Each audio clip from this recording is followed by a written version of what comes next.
శ్రీ గురుభ్యో నమ. శ్రీ మహాగణాధిపతయే నమ. ఇక మనం సెప్టెంబర్ మాసంలో కుంభరాశిలోకి ప్రవేశిస్తాం. కుంభరాశిలోకి కనుక మనం వెళ్ళినట్టయితే ఈ నెలలో ఈ కుంభరాశి వారికి కొన్ని అశుభ వార్తలు వినడము, అనుకోని కష్టాలు ఎదురు కావడము, రుణబాధలు పెరగడము ఉంటుంది. కాబట్టి ఈ కుంభరాశి వారు ఈ నెలలో జాగ్రత్తగా ఉండడం అనేటువంటి చాలా మంచిది.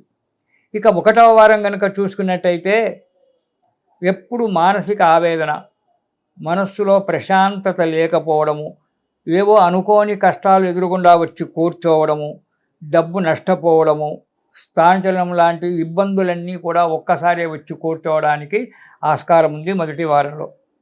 ఇక 2వ వారంలో కనుక మనం వెళ్ళినట్టయితే అపకీర్తి, సంఘంలో మనకు ఎలాంటి ఒక కీర్తి ప్రతిష్టలు దెబ్బతినడం, అది ఎప్పుడు చంచల బుద్ధి, ఒక పని చేద్దామని చెప్పి ఇంకో పని చేయడము, మనస్సు స్థిమితంగా ఉంచకపోవడము, అంతవరకు వెళ్ళి మళ్ళీ వెనుకకు తిరిగి రావడము అనేటువంటిది చంచల బుద్ధి ఉంటుంది.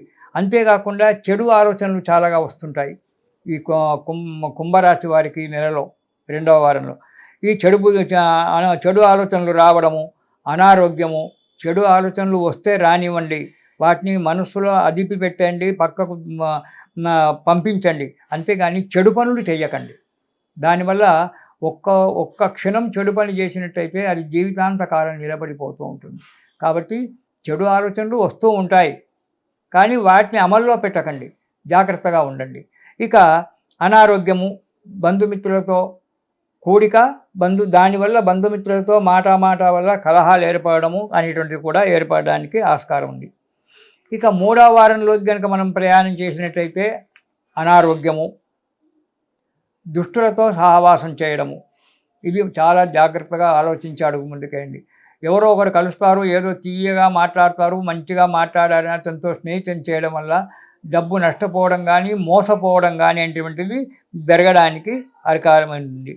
అంతేకాకుండా చెడు అలవాట్లకు బానిస కావడం అనేటువంటిది కూడా కావడానికి అనుకూలమైన వాతావరణం ఉంది. కాబట్టి చెడు అలవాట్లకు వెళ్ళకండి, కుటుంబాన్ని మీరు ఇబ్బందులు పడకండి, మీ కుటుంబాన్ని ఇబ్బందులు పెట్టుకోకండి.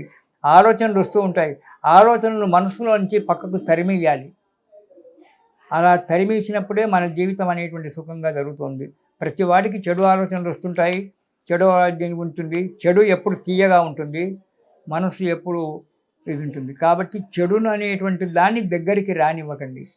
ఆలోచనలు వస్తాయి, వాటిని పోతాయి, అంతేకాని చెడు అలవాట్లకు లోను కాకండి. చెడు అలవాట్లకు లోను కావడానికి ఆస్కారమైనటువంటి ఒక సమయం ఉన్నది కాబట్టి నేను అలా చెబుతూ ఉన్నాను. ఇక 4వ వారం కనుక మనం చూసుకున్నట్టయితే కీర్తి ప్రతిష్టలు కొద్దిగా ఈ చెడు అలవాట్లకు కనుక లోనట్టయితే కీర్తి ప్రతిష్టలు దెబ్బతినడము, మనకు సంబంధం లేనటువంటి ఒక కేసులో చిక్కుకోవడం, ఇదే చూడండి, దుష్టులతో సహవాసం చేయడము, చెడు అలవాట్లకు పోవడం వల్ల, ఏదో లేనిపోని కార్యం వల్ల మనకు సంబంధం లేనటువంటి ఒక కేసులో చిక్కుకొని కోర్టు చుట్టూ తిరగడము, పోలీస్ స్టేషన్ల చుట్టూ తిరగడం అనేటువంటి జరగడానికి ఆస్కారం ఉంది.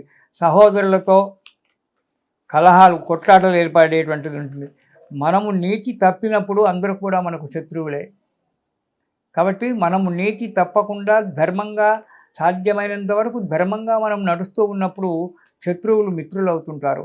కాబట్టి దీన్ని మనకు సమయం బాగులేదు అని చెప్పి భగవత్ చింతన చేసుకుంటూ కాలం గడపడము చాలా మంచిది. ఆ భగవంతుడు ఈ 30 రోజులు ఎలాగో గడిపేస్తాడు. మనకు మళ్ళీ సెప్టెంబర్ వస్తే అక్టోబర్ మాసం వస్తూనే ఉంది, దేవి నవరాత్రులు ఇవన్నీ వస్తూనే ఉంటాయి, అప్పుడు ఆ అమ్మాయి కాపాడుతుంది. అందుగురించి మీరు ఈ కుంభరాశి వారు ఈ నెలలో, రేపు వినాయక చవితి వస్తుంది మనకు, ఇప్పటి నుంచే మీరు దుర్గా స్తోత్రం లేదా దుర్గా సహస్రనామాలు పారాయణం చేయండి. ఆ వచ్చేటువంటి ఒక నవరాత్రులలో అమ్మవారి మిమ్మల్ని చాలా జాగ్రత్తగా తన బిడ్డలాగా చూసుకొని మిమ్మల్ని అడుగు ముందుకేయడానికి ఆస్కారం ఏర్పడుతుంది. దుర్గా స్తోత్రం కానీ, దుర్గా అష్టోత్తరనామాలు కానీ ప్రతిరోజు పారాయణ, ఇవన్నీ మాకు కావండి, లలితా సహస్రనామాలు చెయ్యండి, అదైనా దుర్గాదేవికి సంబంధించినటువంటిదే. అందులోనే ఉంది దుర్లభ దుర్గమ దుర్గా దుఃఖహంత్రి సుఖప్రద దుష్టదూర దురాచార శమని దోషవర్జితాయై నమః అనేటువంటి ఒక శ్లోకం ఉంది. ఆ శ్లోకాన్ని ప్రతిరోజు చదవండి. హాయిగా ఉంటుంది, మనశ్శాంతి దొరుకుతుంది, మనస్సు ప్రశాంతంగా ఉంటుంది. అనుకున్న కార్యక్రమాలన్నీ కూడా మెల్లమెల్లగా కార్యక్రమాలను కూడా నెరవేరుతాయి. కాబట్టి కుంభరాశి వారు దిగులు పడకుండా ఏదో చెప్పాడు గురువుగారు మాకేదో అయిపోతుంది అనేటువంటి ఒక ఆలోచనలు పెట్టుకోకుండా మనశ్శాంతిగా ఉంటూ ఆ దుర్గా సహస్రనామాలు కానీ, దుర్గా స్తోత్రం కానీ, లేదా లలితా సహస్రనామాలు కానీ ప్రతిరోజు ఒక్కసారి ఒకచోట ఊర్చుని హాయిగా మనస్సు పెట్టి పారాయణం చేయండి. మీకు అన్నీ శుభాలే జరుగుతాయి.